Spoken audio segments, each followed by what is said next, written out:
అందరికీ నమస్కారం. Welcome to news local. Mandapeta మండలం ఏడుద గ్రామంలో సోమవారం రథోత్సవం కన్నుల పండుగగా జరిగింది. ఈ సందర్భంగా భక్తులు స్వామివారి రథాన్ని చారిత్రక సంగమేశ్వరం వరకు హరహర మహాదేవ శంభో శంకర నమ శివాయ అంటూ లాగారు.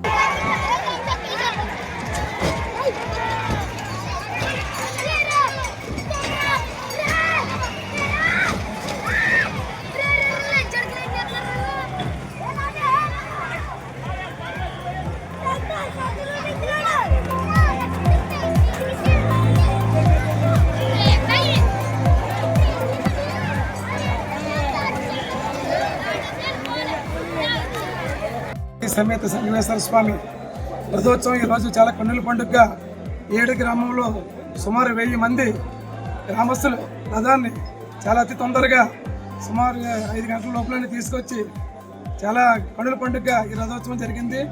దీనికి ప్రజా సహకారం, ఏడు గ్రామం నుంచి వచ్చిన భక్తులు వీరందరి సహకారంతో రథోత్సవము మరియు శివరాత్రి నాడు కూడా ఈ తీర్థ మహోత్సవాలు, శివరాత్రి స్వామివారి అభిషేకాలు, మళ్ళీ రథ తిరుగు మహోత్సవము ఇవన్నీ కూడా కన్నుల పండుగ గ్రామస్తులందరూ నిర్వహిస్తున్నాము. ఈ కార్యక్రమానికి గ్రామస్తులు ప్రజల సహకారంతో చాలా కన్నుల పండుగ జరుగుతుంది. దీనికి అందరూ సహకరించి ఈ కార్యక్రమాన్ని దిగ్విజయంగా జరిగేటట్టు గ్రామ ప్రజలందరూ కూడా దీంట్లో పాల్గొని దీన్ని దిగ్విజయం చేయవలసిందిగా కోరుతున్నాము. దివ్య కళ్యాణంతో శివరాత్రి మహోత్సవాలు ప్రారంభమైంది. ఈరోజు కళ్యాణం జరుగుతుంది. గ్రామ పెద్దల సహకారంతో, చిన్న పురోహితుల సహకారంతో భక్తులకు అన్ని ఏర్పాట్లు చేయించారు. స్వయంవర భారతీ సంగమేశ్వర స్వామి వారు ఇంద్ర ప్రతిష్ఠగా వెలిసిస్తున్నాడు. ఈయనకి ప్రతి సంవత్సరం కూడా ఈ మాఘమాసంలో ఏకాదశి నాడు కళ్యాణం జరుగుతూ ఉంటుంది.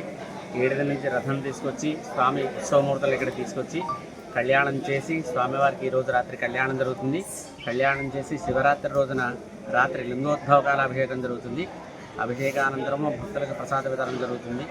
తర్వాత అమావాస్య నాడు స్వామికి అపభృత స్నానం చేసి రథం ఉత్సవమూర్తులతో సహా ఏడుద గ్రామానికి తీసుకువెళ్ళడం జరుగుతుంది.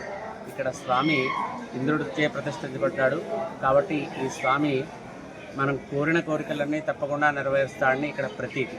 అందరూ కూడా స్వామిని ఈ మహాశివరాత్రికి విశేషంగా భక్తులు వచ్చి స్వామిని దర్శించి వారి మొక్కుల్ని చెల్లించుకుంటూ ఉంటారు.